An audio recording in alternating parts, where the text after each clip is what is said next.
할렐루야. 2024년 2월 23일 금요일 아침입니다. 지난 밤도 잘 주무셨나요? 오늘 기온이 조금 떨어지는 것 같습니다. 오고 가는데 안전하며 잘 챙겨 나가실 수 있기를 바랍니다. 오늘 하나님의 말씀은 신명기 4장에서 6장까지의 말씀, 그 중에 신명기 5장의 말씀, 살아 숨쉬는 하나님의 말씀 함께 나누고자 합니다.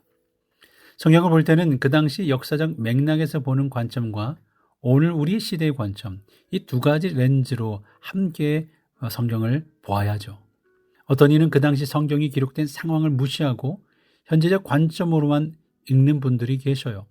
그러나 그것은 성경의 역사적인 지평을 무시하는 잘못된 해석을 초래할 수 있습니다.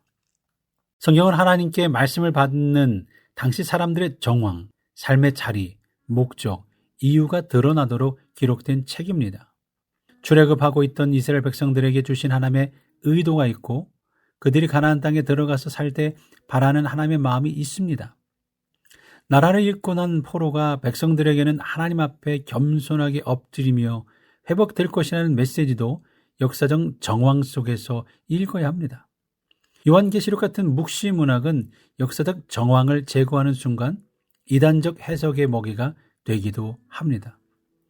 그러나 너무 역사적 맥락에만 매여 있다 보면 성경은 역사책으로 전락할 수 있는 가능성도, 때로는 역사성을 시비거는 그런 이들과 함께 논쟁을 벌여야 한 일도 있게 되죠.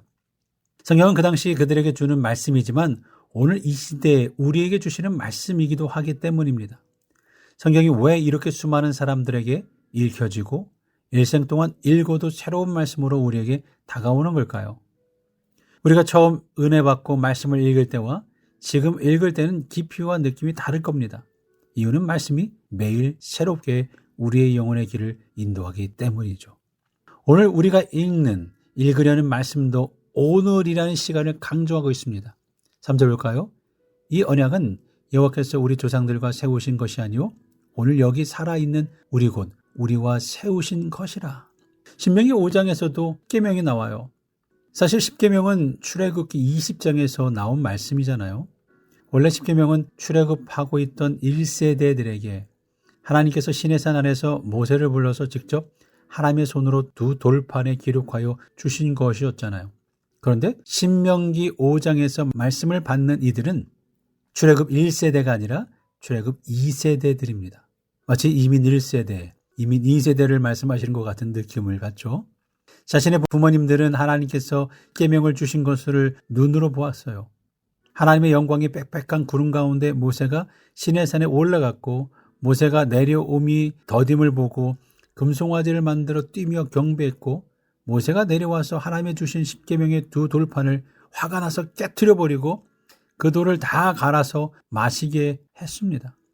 그리고 그곳 다시 올라가서 두 돌판을 받아 이스라엘에게 선포했던 그 말씀이었죠. 출애굽 2세대 사람들은 귀로 듣기만 했지 눈으로 본 사람은 아무도 없었습니다.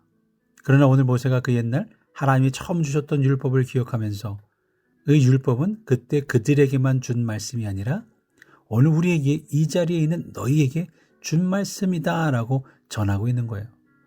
말씀을 과거에만 묶어두면 우리는 이를 화석화, 돌된다, 딱딱한 돌로 굳어지게 된다라는 말을 합니다. 이 화석화는 유대교 그리스도인들에게, 주이시 크리스천들에게 많이 사용했던 얘기입니다. 유대인들이 예수님을 그리스도로 믿으면서 그 한계에 부딪혀 그 안에 갇혀 있을 때 바울을 통해 이방인들에게 예수님을 믿게 하시면서 이방인 그리스도인이 급속도로 부흥을 이루게 되었죠. 우리 모두는 어떻게 보면 이방인 그리스도인이에요. 우리 모두가 어떻게 보면 주이시 크리스천들은 찾아볼 수가 없게 되었죠. 이렇게 화석화, 굳어 그 자리에만 머물다 보면 변화되지 않으면 없어지고 만다라는 역사적인 얘기가 바로 주이시 크리스천의 화석화에서 보게 됩니다. 말씀도 과거에만 묶어두면 화석화됩니다. 하나님의 말씀은 오늘 이 자리에 있는 우리에게 주시는 말씀이에요. 2000년 전 예수님께서 하셨던 말씀이 그때 끝난 것이 아니라 오늘 나에게 살아 숨쉬고 역사하시는 말씀이 되고 구약시대에 말씀하셨던 그 말씀이 오늘 이민의 삶을 살아가는데 남의 땅에서 살아가며 유랑생활하는 듯한 우리들에게, 고난 가운데 살아가는 우리들에게 능력의 말씀, 힘이 되는 말씀, 위로의 말씀, 지혜의 말씀으로 다가오는 거죠. 그러니까 하나님의 말씀은 어제 읽을 때 다르고 오늘 읽을 때 다르고 매일 읽어도 아침마다 새롭습니다. 하나님의 말씀은 오늘 우리에게 주신 말씀이라는 사실을 기억하고 오늘 우리에게 주시는 말씀을 다시 붙잡고 새롭게 살아가는 하나님의 백성들 되시기를 바랍니다. 또한 31절의 말씀 함께 볼까요? 너는 여기 내 곁에 서 있으라. 내가 모든 명령과 규례와 법도를 내게 이르리니 너는 그것을 그들에게 가르쳐서 내가 그들에게 기업으로 주는 땅에서 그들에게 이것을 행하게 하라 하셨나니. 하나님의 말씀은 머물러 있는 말씀이 아니라 가르치고 전수되고 전승되어야 될 말씀인 거죠. 하나님의 말씀이 오늘 나에게만 주어진 말씀이 아니라 그 말씀을 받았으면 함께 있는 공동체에 속해 그 다음 세대들에게 자녀들에게 가르치고 지키고 행하게 해야 할 말씀이라는 것을 우리에게 교훈해 주시고 있는 거예요. 함께 살아가는 영적 공동체의 기능 가운데 말씀 전수가 가장 중요합니다. 교회 공동체도 하나님의 말씀을 가르치고 지키게 하는 것이 가장 큰 목적이죠. 가정 공동체도 하나님의 말씀이 가르쳐지고 전승되어야 하는 가장 큰 목적이어야 합니다. 오늘 청년부 모임을 위해서도 함께 기도해 주시기 바랍니다. 오늘은 저희 집에서 모이지 않고 이번 처음으로 교회에서 모이게 됩니다. 이를 위해 돕는 손길들이 있습니다. 저녁으로 섬겨주시는 분들께 감사를 드립니다. 이렇게 이스라엘 공동체는 가정에서 항상 하나님의 말씀을 외우게 했고 손목에 달아서 외우게 했고 미간에 붙여서 외우게 했고 집을 드나들 때마다 집 문지방에 붙여서 외우도록 했어요. 물론 부모가 함께하지 않으면 못하는 거예요. 부모를 따라서 하는 거잖아요. 이렇게 하나님의 말씀이 가정에서 전수되는 것은 가정의 가장 기초적인 의무예요. 자녀 교육에 가정이 가장 중요합니다. 물론 교회에서도 예수님 때 회당에서 말씀을 가르치시고 전해 주셨던 것처럼 교회도 그 목적이 중요하죠. 오늘 우리 교회 공동체에서 하나님의 말씀이 전해지고 있습니까? 하나님의 말씀이 풍성하게 전승되고 있는 걸까요? 가정은 경제 생활을 영위하고 먹고 누리고 쉬는 것만이 가정의 기능이 아니라 하나님의 말씀이 전승되고 회자되고 묵상되어야 하는 곳임을 기억하며 늦기 전에 가정에서 말씀 가운데 살아가는 우리 모두가 되기를 바랍니다. 오늘 우리 가정, 우리 교회, 우리가 함께하는 이 공동체가 하나님의 말씀을 붙들고 전승하는 공동체가 되기를 간절히 바랍니다. 오늘 이 말씀을 잘 기억하고 화석화된 말씀이 아니라 오늘 나에게 주신 말씀을 붙잡고 기억하고 흘려보내는 주역들이 다 여러분들이 되시길 간절히 축원합니다. 이런 다짐과 마음속에 기도하실 때에 우리 교회 공동체의 어르신들을 위해서 어렵고 힘든 이들을 위해서 육신의 연약함 속에 있는 이들을 위해서 함께 기도해 주시기 바랍니다.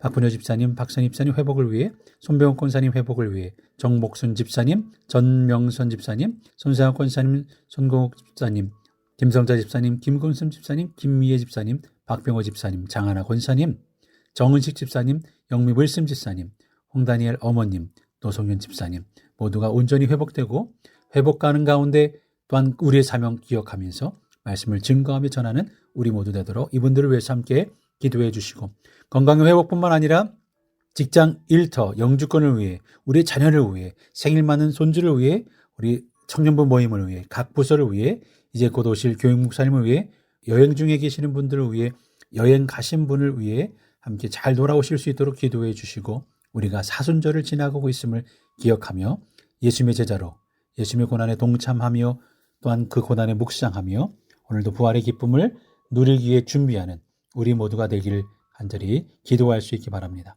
기도하며 이 하루 출발하겠습니다.